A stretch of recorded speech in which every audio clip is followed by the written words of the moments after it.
Hi everyone, I'm Lisa with Libby. Have you ever hosted a dinner party or perhaps entertained special clients out at a restaurant and you're in charge of selecting the wine?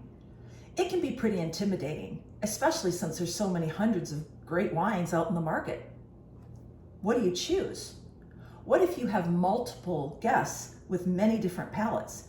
Or what if you have novice wine drinkers that don't know what they like? Or perhaps you yourself are new to wine. Good wine selection can be kind of tricky at times, and the old rule of always serve red with meat or always serve white wine with fish doesn't always apply, especially since nowadays there's so many delicious varieties of food out there. Then there's the issue of correct glassware. Do you have the proper glassware for the wines you'll be serving? Because the proper glassware always enhances the wine experience for your guests. So today, I'm going to be starting a two-part series to talk a little bit about some ways to make it easier for you to select good wines, and also to ensure that you are that elegant host and that your guests have a great experience. So now, where do we start? Well, first, you have to find out a little bit about the types of wines that your guests may like. You can worry about the brands or the vineyards later. Now, of course, if you know the wines that your guests like, well then that's half the battle. Or maybe they can tell you. But many times people really don't know. And as I said, especially new wine drinkers, they don't have any idea of what wines they would like. So it's your job as their host to help with that. So how do you go about doing that? Well, there's an easy way. All you have to do is do a little bit of research and ask just a few questions. So for example, let's say I want to find out if one of my guests likes red wines. There's two questions you can ask. First, do they like black coffee? And second, do they like dark chocolate? Because what these two questions do is they help let you know a little bit about the tolerance to bitter tasting foods. Because both black coffee and dark chocolate taste a little bit bitter, right? And with all red wines have what we call tannins in them. Different levels of tannins depending on the wine. And what tannins are is they are chemical compounds that are found in red grapes. And the higher tannin level in a wine tends to make the palate, taste bitter. And it also gives the palate a dry, rough feeling. So if that guest really doesn't prefer bitter taste, such as a dark coffee or black coffee or dark chocolate, then you probably want to steer them into a red wine that has low tannins, such as a Pinot Noir or a Merlot. Now, if that guest really does like black coffee and dark chocolate, well then they can probably tolerate a more full-bodied red, a bolder red, such as a Cabernet Sauvignon or a Barolo. Both of those red wines are very high tannic wines. Now the next question you can ask is, do they like lemon on their fish? Or do they drink orange juice? Now these questions will give you some idea of their acidity level, or how they can tolerate acidity, because citrus fruits obviously have a lot of acidity, and most white wines are very high in acid. So if that guest doesn't really prefer citrus fruits, well then you should steer them in a white wine with low acidity, such as maybe a Pinot Grigio or a buttery Chardonnay. Now the last question to ask is, do they like spicy foods? And if so, for example, do they like chili? And if they do like chili, how do they like their chili? Do they like it mild, medium, or flaming hot? Because this will let you know a little bit about their tolerance level to alcohol. Because spicy foods on the palate, depending on how hot the spicy food is, will give either like a warm sensation to maybe a very, very hot sensation on the tongue or the mouth. And so does alcohol. So if that guest really doesn't like spicy foods, then giving them a wine that has a high alcohol content probably won't be best. So you should probably steer them into a wine that has a very low alcohol content, like maybe a Pinot Noir Or what's very popular these days is a sparkling wine like maybe a Moscato d'Asti. So once you find out a little bit and have an idea about the types of wines that your guests would like, what brands do you order or buy?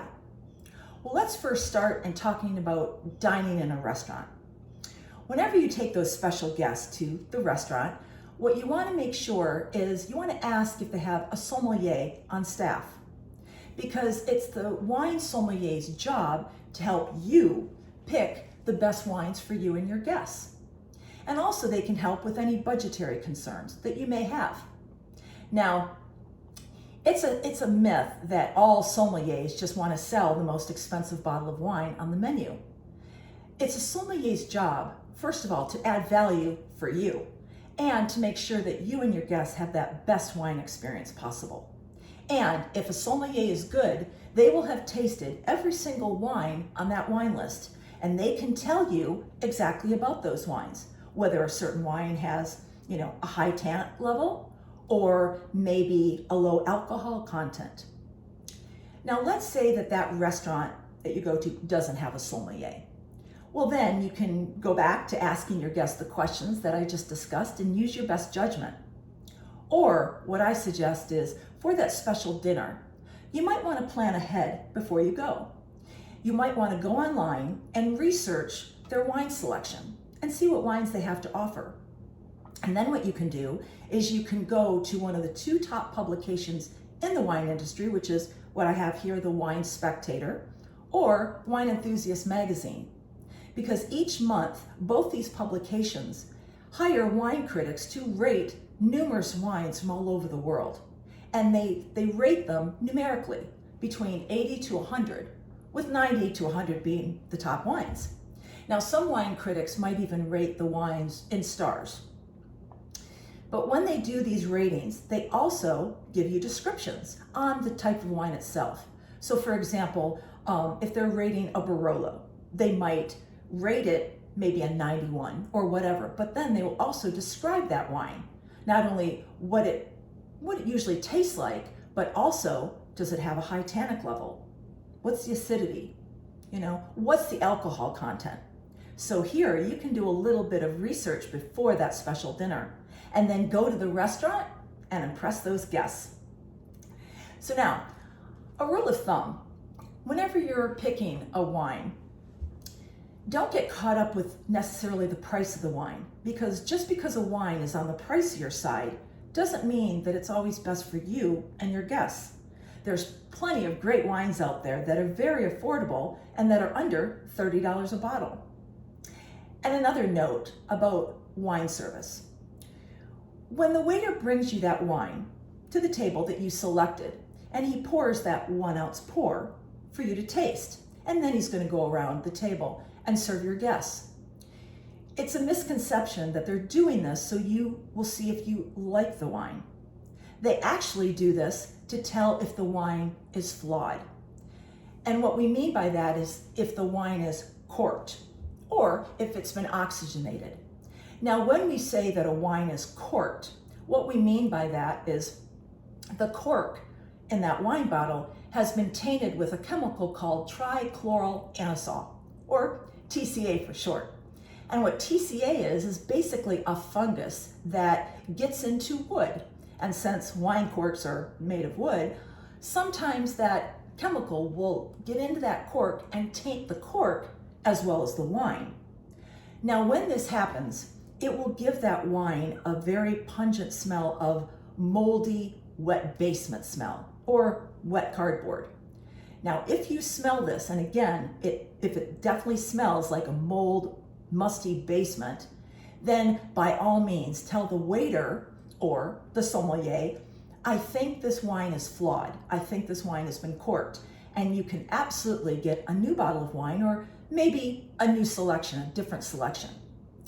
But a word of caution, and not that any of you would do this, but sometimes people, when they taste the wine, just because they don't like the wine that they selected, it may be a perfectly good wine, but they'll say, oh, this wine is corked.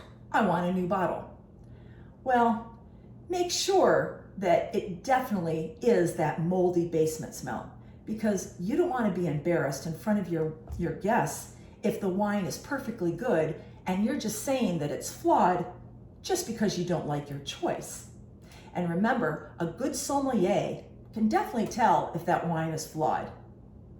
So follow me next time for part 2, when I'll be discussing good wines for your dinner party and best glassware to choose for the wines you're going to serve, as well as how to go into a wine store and use it to your advantage and make sure that you choose the proper wine in that store. Bye for now.